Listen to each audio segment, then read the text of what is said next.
Hello, I'm Paul Arthur. This is Forum Daily West. Here are some of the top stories we've been following. Alberta NDP leader Naheed Nenshi is demanding an investigation into allegations of UCP government corruption. Plus, Prime Minister Trudeau hosts a tariff summit with hundreds of representatives from business, industry, and labor groups. And with Super Bowl 59 quickly approaching, along with it are the Super Bowl ads. We'll hear from some of the stars. Thanks for joining us. Alberta NDP leader Naheed Nenshi is demanding an RCMP investigation into allegations of corruption related to the provincial health contracts. A Globe and Mail report suggests that former Alberta Health Services CEO Athana Mentsolopoulos was fired for digging into how certain companies were getting government contracts. A letter from her lawyer alleges that she was pressured by UCP government officials to sign off on new deals for chartered surgical facilities. Danielle Smith's government fired the AHS CEO and then fired the board. She's now on her fifth AHS CEO in the short time she's been premier. She's fired the board twice. We already knew that they didn't know how to manage healthcare. But what this report alleges goes much, much further. The report alleges that this firing happened after the CEO and the board of AHS started to look into the legality around contracts for private surgeries that could enrich companies that had very, very strong ties to the UCP government and staff. They did all of this with your tax dollars. The allegations say that the CEO was pressured into signing contracts way above market value with these companies. The board was so concerned about this that they suggested that the CEO take the information to the RCMP for criminal investigation. The CEO was fired 2 days before a meeting with the Auditor General to talk about what was going on. So this is what I'm calling for today. The Leader of His Majesty's Loyal Opposition, Christina Gray, will be writing to ask for 3 investigations by the RCMP, by the Auditor General, and by the Ethics Commissioner. And I am calling for a judicial-led public inquiry into this matter. AHS says it is currently conducting a review of their procurement procedures related to the allegations and will not be awarding any contracts involving the parties that are involved in that review. Health Minister Adriana LaGrange's office has stated that the allegations are false and that the personnel changes were part of the province's planned transition to the newly formed Acute Care Alberta Agency. Auditor General Doug Wiley has confirmed that he has started an investigation into the allegations. LaGrange says the province welcomes the review and will fully cooperate. Prime Minister Justin Trudeau has welcomed hundreds of people representing businesses, industry groups and labour at a summit about bolstering the economy in the face of Canada's rapidly changing relationship with the United States amid a tariff threat. In his opening remarks, Trudeau says, quote, "It's about time we have a genuine free trade in Canada," noting that trade with the U.S. and the rest of the world is also essential. How do we make sure we are resilient as an economy? And for me, there's 3 areas we need to think about: Canada, the United States, and international. First of all, on Canada, it's about time we had genuine free trade within Canada that'll make us more efficient, more competitive, and give greater opportunities for Canadians, and not just individual Canadians, but businesses and suppliers to do business across Canada, east-west, and not just north-south. Secondly, trade with the U.S. Geography means we're always going to both benefit and be challenged by trade with the United States. It's always going to be a big chunk of our economy. Can we be thoughtful and deliberate about the kinds of partnerships that enhance and create true win-wins, but also give us a little more protection against political rhetoric in the United States? We have a free trade deal with Europe that has seen opportunities grow significantly over the past years, but can we do even more? After reporters were ushered out of the meeting room, the Prime Minister made a very interesting comment behind closed doors, stating, "Donald Trump is not joking when he says he'd like to make Canada the 51st state." He also warned that the U.S. is after Canada's critical minerals. The Toronto Star was able to hear what Trudeau was saying because the audio was inadvertently broadcast. 3 cabinet ministers who were at the summit did not deny that Trudeau made those comments.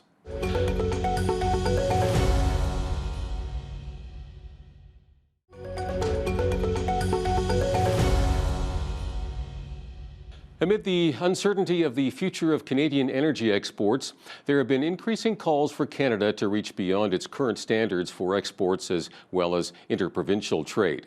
Gwyn Morgan, founder of Encana Corporation, once one of the largest energy companies in Canada, says it's important to keep up with the current trade rate with our U.S. partners and still aim to go further. We do sell a lot of our oil to the United States, about 4 million barrels a day. We're by far the largest supplier. I don't know why he's going to talk about putting a tax on it, because all it's going to mean is his consumers are going to pay a higher price because they still have to have the oil. A lot of the refineries in the southern U.S. can only take Canadian oil. The biggest single thing that should have happened a long time ago was a pipeline to the east. You know, here we have one of the largest amounts of oil in the world, and the Eastern Canada is bringing in foreign oil from some of our friends like Algeria. That was an excellent project, and it made lots of sense, and it meant that all those ships coming in down the St. Lawrence Seaway from foreign ports wouldn't have to do that anymore. Maybe the energy piece of East Pipeline could be picked up again.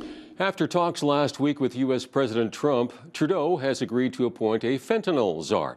Public Safety Minister David McGuinty says the scope of the fentanyl czar will be finalized by the end of this week and that the position would absolutely be appointed before the March 4th tariff deadline. The fentanyl czar's role will be to help us integrate what is a whole of society challenge. Right? Fentanyl is a foreign affairs issue. It's a law enforcement issue. It's an intelligence issue. It's a public health issue. It's a tracing issue. And the fentanyl crisis is particularly egregious because fentanyl is so lethal. It's lethal in Canada and it's lethal in the United States. And I made sure to remind White House officials that in some cases, some weeks, some days, on per capita population, we're losing more Canadians than Americans are losing Americans. That's an important stat for the Americans to understand. We are connected with this crisis. Can Canada commit to appointing a fentanyl czar by the time this 30-day delay is up? Absolutely. Japan's Prime Minister met with U.S. President Donald Trump today, and Shigeru Ishiba didn't skimp on the legwork as he prepared for his first meeting with Trump. This week he met with the CEOs of SoftBank and OpenAI, both people Trump recently hosted at the White House. Before heading to Washington, Ishiba told reporters for his first face-to-face talks with the U.S. president he would like to focus on building a personal relationship of trust between the two. The International Criminal Court is calling on its member states to stand up against sanctions imposed by the U.S. The White House issued the executive order yesterday in response to what it called, quote, illegitimate and baseless actions targeting America and our close ally Israel. The court called the move an attempt to harm its independent and impartial judicial work. Trump's order sanctioned the ICC over its investigations of Israel and the arrest warrants it issued for top Israeli leaders for alleged war crimes. Meanwhile, Israeli Prime Minister Netanyahu continues his visit in Washington, D.C., meeting today with U.S. House Speaker Mike Johnson. President Trump and Prime Minister Netanyahu both understand that peace is secured through strength, not appeasement, and not by turning our backs on our allies. Before he even took office in January, President Trump and his team helped secure the ceasefire agreement and the return of American and Israeli hostages. This week, he announced a plan to exert maximum pressure on Iran and its proxies who terrorize the Israeli people and the world. This is what decisive leadership looks like. And with President Trump back in the White House and Republican control of Congress, America will not turn its back on our national security priorities. Our support for Israel remains ironclad. The American-Israeli alliance has never been stronger. I'm now completing a week in which began with an extraordinary meeting with President Trump. And under his leadership, the critical decisions that show his commitment and the American people's commitment to Israel have come to the fore instantly. First, he renewed immediately the supply of weapons that had been stopped, which we need as we're fighting for our future, for our existence, and for the broader Middle East in a seven-front war. He immediately released those weapons. He issued yesterday these sanctions on this scandalous and corrupt organization, the ICC, that threatens the right of all democracies to defend themselves by themselves. And he's done so many things in the interim, just in 2 weeks. But I was deeply moved by the reception that we got, the substantive things that we discussed, making sure that Iran never gets a nuclear weapon.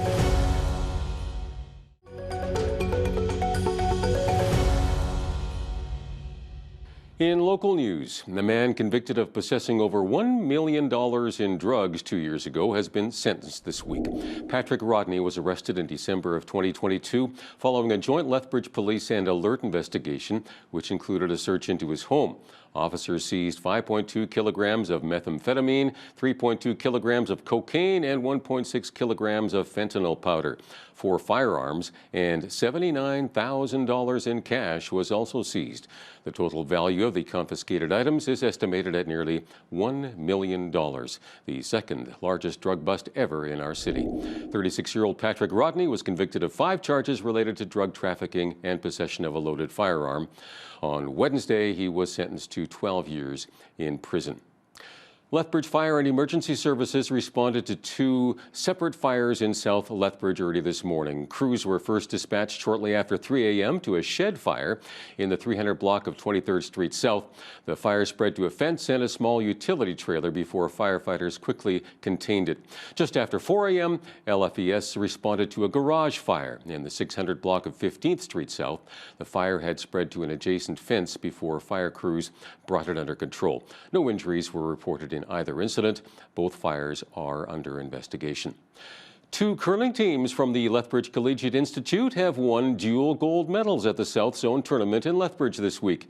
Each team will be gearing up for Alberta Schools Athletic Association Provincial Tournament later this month. BCN's Landon Hickok has more on that story. It's a feat that not many schools get to witness very often. Anytime you can get a team that advances past zones and to get provincials is a pretty impressive feat. To have 2 teams this year that both pass that bar and are heading to provincials is pretty fun. Both the mixed and girls curling teams at the Lethbridge Collegiate Institute secured gold medals at the ASAA South Zone Tournament held at the Lethbridge Curling Club earlier this week. It's a testament to the strength and the will of these kids and their grit and determination to stick with it, and even if they get down, to find a way to battle back. Members of the girls' team say they are confident moving forward after winning every game in the tournament. We're feeling really good. It's really quite thrilling. Yeah, our last game we played, we secured the win pretty easily. We shook at our 5th end, so it felt good. Definitely just going in there confident but not too confident, keeping our energy up, just playing how we usually do in a normal setting and just taking it game by game. The mixed team, on the other hand, says it went all the way down to the wire. I think it was a great win. It was a really hard game. It came down to the last shot by our skip, and, a lot of sweeping and a lot of shouting had to be involved, a lot of team spirit in the moment to, secure our win. We were down 1, then we ended up winning by 2. Yeah, it was great. I think we're really excited for provincials. We're going to be back on the ice any day now. We're going to be, practicing hard, training hard to be the best team we can be. My voice was gone right after. It was good though. This is my 3rd year doing it, and it's finally made provincials. It was intense. It was fun. We worked as a team, and we came out on top. That's all there is to it. The LCI curling teams will head up to Brooks for 3 days beginning on February 27th for the Alberta Schools Athletic Association Curling Provincial Tournament. Well, we're just going to keep doing what we have been doing and focusing on where we can possibly find some improvements in the game and to tweak our game a little bit to make it stronger. The level of competition just keeps ramping up from cities to zones to provincials. So we'll just see if we can find that next level and hopefully come back with some hardware after provincials. For Brit City News, I'm Landon Hickok. Canada's unemployment rate fell to 6.6% in January. Statistics Canada says the country's labor market added 76,000 jobs for the month, beating economists' expectations. It's the second straight month the jobless rate has fallen after hitting 6.9% in November. The manufacturing sector saw the most jobs added at 33,000, with a third of them coming from Ontario. For our area in Lethbridge, the unemployment rate decreased from 5.7% in December 2024 to 5.2% in January 2025. Some 1,700 people found work in our city over the last month, while 300 workers left the Lethbridge labor pool. The federal government is restricting the DeepSeek chatbot from some government phones. A memo from the Treasury Board Secretariat's Chief Information Officer says the move is due to serious privacy concerns over the Chinese artificial intelligence company's inappropriate collection and retention of sensitive personal information. Dominic Rochon is suggesting other departments and agencies do the same as a precautionary measure to protect government networks and data. That is your Forum Daily West report. I'm Paul Arthur. Thanks so much for watching.